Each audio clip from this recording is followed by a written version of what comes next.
Yo, what is going on YouTube? I am Germ here.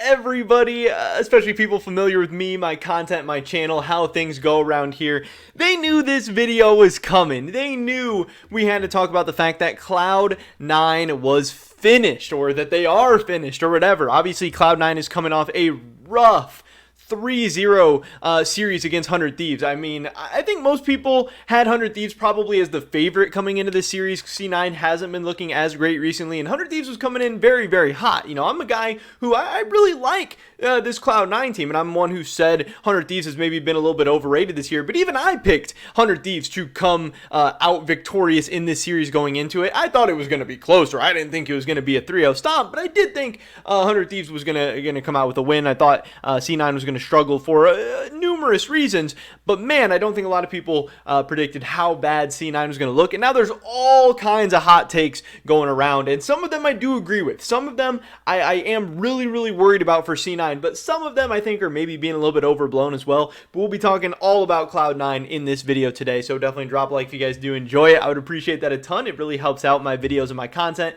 The videos with more likes, they perform better. They get out to more people. They get more views. It's just overall really, really awesome. And, you know, you can help by just clicking that button. And, of course, subscribe to stay up to date on all my latest content. We're now into the LCS playoffs. Tons of great videos coming your guys' way. But with that being said, let's get right into this one. Didn't mean to bump my mic, but C9 3-0'd by 100 Thieves. And they had a couple of good moments in the series. You know, there was definitely something there. You can see in this series, I think you could really see how good Berserker is. You know, even with this team in some pretty bad situations, he was able to pop off in some late game moments, some late game fights. They got to the point where they had an open nexus of 100 Thieves. But really, outside of that, this series was not close. Not many great moments for C9. They didn't get a Baron even the entire series. They're likely MVP and Summit got absolutely shut down. I mean, we can take a look at some of these games. The first two games, Summit on the Renekton goes 0-7-0, and then in game 2 on Renekton again, he goes 1-6-1.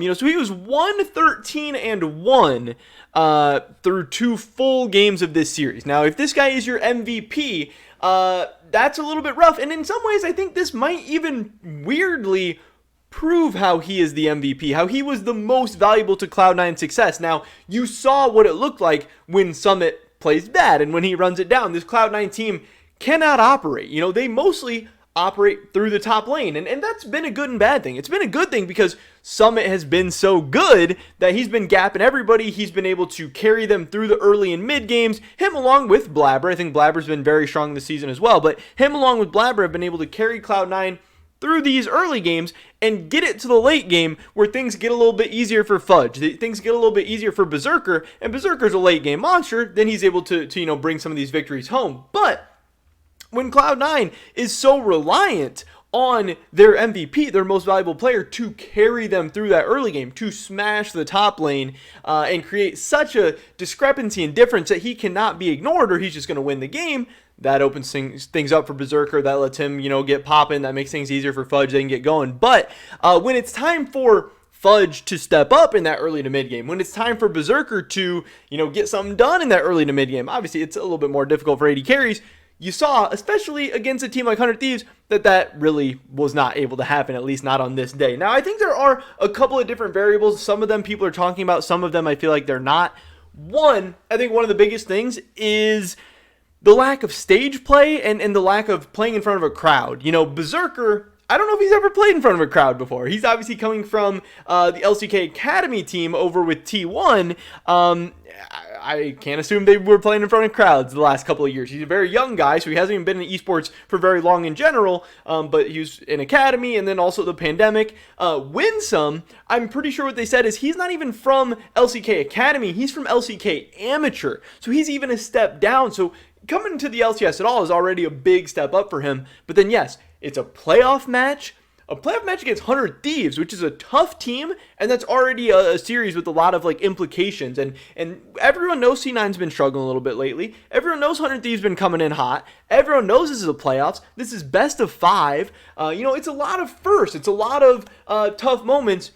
and then you throw the crowd in front of that as well. And C9's a popular team. You know, they had a lot of fans there. They had a lot of people rooting for them, which still can make some people nervous. 100 Thieves is a popular team as well. 100 Thieves had a lot of fans there today. There was a lot of people, you know, chanting, cheering for 100 Thieves and wanting to see C9 and especially Winsome fail. And I know it seemed like most people were saying that, hey, some of the stage, some of the jitters, all that stuff might have gotten to Winsome more than maybe some other players in the series. You look at 100 Thieves, they're a bunch of veterans. They're guys who, for the most part, you know, have big game experience, playoff experience, best of 5 experience, playing in front of crowds experience. C9, not necessarily there yet. And obviously, I think that's rough because, hey, rest of the playoffs is going to be in person. This isn't going away. Now, I think the more stage games you get, the more, especially victories you get on stage. They got 3-0 today, but if they are able to rack up some wins now in the lower bracket, that can build up their confidence. That can make them more comfortable. Maybe later on in the playoffs, you know, they'll do better. But all of a sudden, things look really, really rough because I don't think it's the end of the world losing 100 Thieves because 100 Thieves is a good team. They've been on fire. They're maybe going to win the championship. You know, if TL does beat EG, that's going to be a banger matchup, TL against 100 Thieves. And it's going to be a really, really fun one. So I don't necessarily think it's like the end of the world for C9 to lose this. But again, the way they lost it is really, really rough. They looked like their one main win condition, which was Summit, was just absolutely shut down. Now, Someday has been a beast this year, but we do know that towards the end of the season, C9 lost to a lot of teams that weren't so good. You know, they lost to FlyQuest. They beat CLG, but they lost to TSM here. You know, they also lost 100 Thieves again. They were kind of dropping a couple of games towards the end of the year, and it was just looking a little bit rough overall. And you know, they were running into teams playing a lot of tanks in the top lane, playing a lot of Malphite and Ornn and stuff like that, and losing lane to Summit, but losing lane in a way that they're able to neutralize him and not give him some crazy big advantage. And Someday is a monster, and he's playing really, really well right now, so that kind of made it even easier for them. So obviously that's not great. We even heard from Huhi after the game. He was talking about how, yes, we think Cloud9 is a 1v9 team. Like, we think it's Summit and everybody else. Like, they don't have a lot of respect for mid lane Fudge. They don't have a lot of respect for Blabber. I mean, Closer, I think Blabber had a fine series, but Closer was a monster. You know, it's not like they had to show a ton of respect to Blabber. Closer went out and did his thing and carried these games. He had, I think, one rough game, but 2 games that were really, really standout. FBI and Huhi had a really, really nice series against Winsome and Berserker, even though Berserker had a couple moments. So, like I said, there were some good signs and some bad signs. I don't even, we're going to talk about the whole LS situation, I think, in another video this week, but that doesn't even make it into kind of my initial thoughts. We'll talk about that stuff. But I mean, it's just really, really rough. Another thing that I did want to show you guys, somebody sent this to me as well. This is from Peter Dunn on Discord. He said this somewhere. I don't know where this is from, but he says, alternatively, that's what they were winning on in scrims and losing on everything else. I know a lot of people have been talking about C9's draft, you know, like drafting Renekton and still picking blue side and, you know, doing some of the stuff they were doing. And it's like, hey, they were trying to pick other stuff in scrims and they were losing, and this is what they were winning on, so they thought they'd be able to pull it out on stage and win. Now, obviously, I'm sure they weren't scrimming against 100 Thieves and they weren't scrimming against Someday, and maybe it's going to work against other teams and not against 100 Thieves, but this is maybe at least why they were doing it. That's a good sign that they've been winning on this, and it makes sense of why they picked it, but it's also a bad sign that they weren't winning on other things, because I think there's something to be said about having your own style and being good at it. You know, if they want to play through top lane and they play, you know, the certain top laners that they play, the Jaces, the Nars, the Renektons, that type of stuff, and Tryndamere, and if they're able to make it work, like, that's great.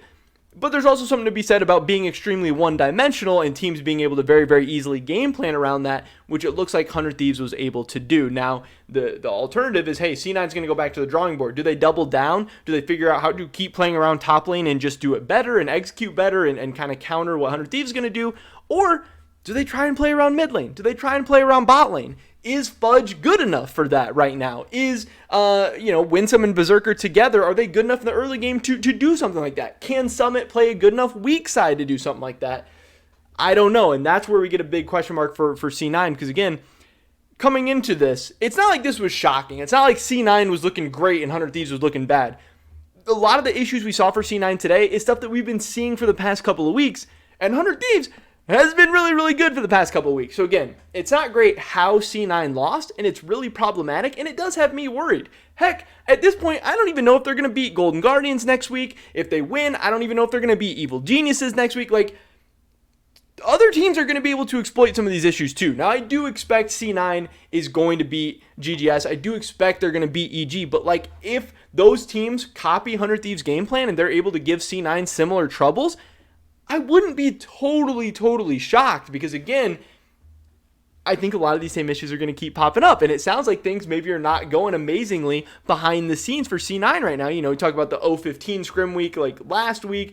Sounded like they were doing a little bit better in scrims this week, maybe winning some games, but hey, maybe not winning them all. So yeah, I don't know. Overall, I think Cloud9, they're a team that had an amazing regular season. Some that had an amazing regular season. People were hyped up. People were excited. But all of a sudden, things are not looking so great for Cloud9. I think a lot of fans are rightfully so pretty worried about them for the rest of the playoffs. And even though they're the 2 seed in the LCS, I don't think people see them as a legitimate title contender, at least for spring split right now. Now, hey, you can always bounce back for summer. You can always get better. But right now, are they a legitimate threat to 100 Thieves and TL after just getting 3-0'd and 3-0 stomped by them? I don't think so. You know, as far as spring split goes, C9 might be finished. But that's pretty much it for this video today, guys. Somebody drop a like if you did enjoy it. I would appreciate that so much. Leave a comment down below. Let me know what you guys think about this video. Do you think this was just one bad series? Do you think it was an off day? You think C9 is still going to be okay? Or do you think they're finished? I'd love to hear your thoughts and opinions. Subscribe, stay up to date on all my latest content. Hope to catch you guys in the next one. But until then, peace.